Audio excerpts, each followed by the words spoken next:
2015-2017 BMW F800GS F800GS Adventure. The lines between on- and off-road enthusiasts are becoming rather blurred nowadays, with a majority of major manufacturers having established themselves within the dual-sport adventure bike sector. BMW is one such builder and is even into its second generation of adventure bikes with the F800GS and F800GS Adventure. The former is more of a casual commuter fun bike, while the Adventure is geared toward touring and long-range work, and naturally, both come with the top-notch engineering one expects from BMW. Continue reading for my review of the BMW F800GS and F800GS Adventure. While it can be said that all bikes have a certain amount of form follows function apparent in the design, that is especially true with rides like these. Nothing else in the world looks quite like an adventure bike, and with good reason, because nothing else can straddle the line between two distinctively different worlds quite as well. This pair leads the way with a laced front wheel, bird's beak fairing, and guards to protect the swept portion of the inverted front forks. All very off-road-tastic indeed. An asymmetrical, side-by-side headlight arrangement gives the face a sort of winking robot look that comes off almost as accidentally cool, and an oddly shaped windshield tops off the whole thing with protection for the rider as well as the over-under instrument cluster. A typically high fuel tank bump gives the F800GS brethren those classic, adventure bike flylines that tumble down to the bench seat. While the base GS carries a straight seat with no distinction between where the rider area ends and the pillion pad begins, the Adventure has a proper scoop with some rise to help keep the rider's butt in place. Exposed trellis frame members lend an air of strength with a confidence-inspiring skid plate to protect the stressed unit engine from terrain strikes. The base model comes with oh-shit handles for the passenger ahead of a tapered subframe area, and the Adventure adds a luggage rack and hard saddlebags to facilitate the longer rides and touring activities it was built for. Short standoffs mount the turn signals all around, but they aren't quite as vulnerable to screw-up strikes as one might imagine, and the tucked-away LED tail lamp has a built-in modulator that flashes in a hard-to-ignore fashion. Personally, I like that feature for the extra bit of safety it provides, and since there's really no downside to it, there's no reason to not throw it on at the factory. The tubular steel members make up the front of the stressed engine trellis frame, with square stock to form the rear for a balance of strength and weight, and a yoke-style swinger made from aluminum to keep unsprung weight low at the rear wheel. A 26-degree rake and 4.6 inches of trail seem about right on paper, but leave the bike with an unfortunate tendency to understeer a bit at speed. Still, maneuverability is decent at lower speeds, and so the bike is agile enough to navigate off-road terrain with little fuss. Stout, 43mm est forks support the front end on 9.1 inches of travel, but I'm a little disappointed to note a complete lack of adjustability. Really, guys? At least the rear monoshock comes with adjustable preload and ribbon damping for a little ride control. A 21-inch front rim mounts a narrow 90/90ths hoop with a 17-inch rim in back for the 150/70ths rear rubber, and the fact that they are laced fits the off-road facet nicely, plus they just look really cool. Twin-pot calipers bite the dual 300mm discs up front, and a single piston caliper binds the 265mm disc in back.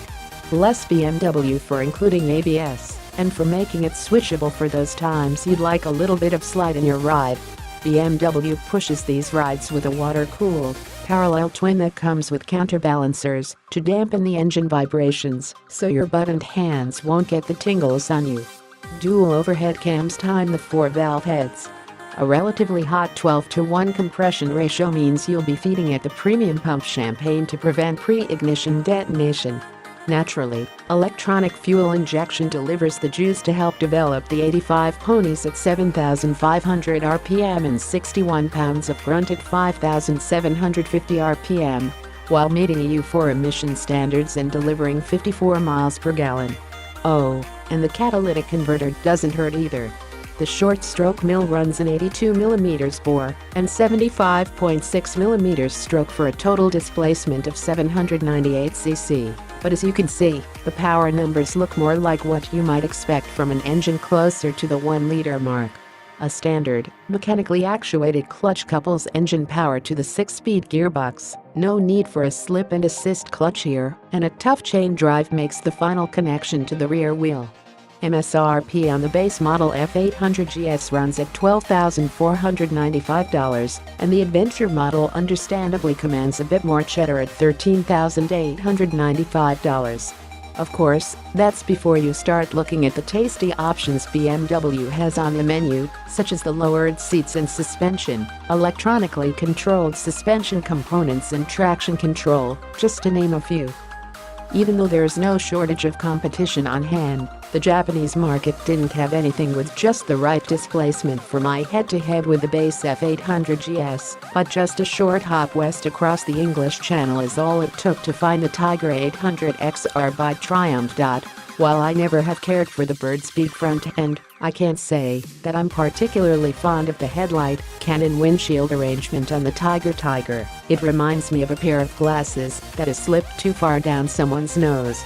Beyond that difference, there's quite a bit of similarity between the two, from the vented engine cowl to the stereotypical fuel tank bump, and on back to the bench rider pillion seat. Both bikes sport a rider triangle that's comfortable and natural when seated, and allows for an upright, standing position for technical off-road work. Exposed frame members are a constant across the board, but the BMW definitely looks sexier with its trellis members peeking out at the sides. Inverted front forks are also featured on both rides with guards to turn grit and grime away from the inner fork tubes in order to protect the fork seals. I'll always prefer laced wheels to mags, especially on off-road bikes, so BMW definitely gets points there. The F800 also wins out in suspension travel with 9.1 inches up front and 8.5 in the back versus 7.08, 6.69 with the Tiger, and this translates directly into greater off-road capability, though to be fair both bikes are a bit heavy to be making jumps or other shenaniganery that will really test those numbers. Big, dual front brakes and switchable ABS is standard equipment on both rides, so neither gains an advantage here. BMW runs a parallel twin-mill that packs 798cc, but Trumpet favors its 800cc triple for the Tiger. Liquid cooling and dual overhead cams with 4 valves per head are constants, but the power figures clearly show the difference between the engine configurations.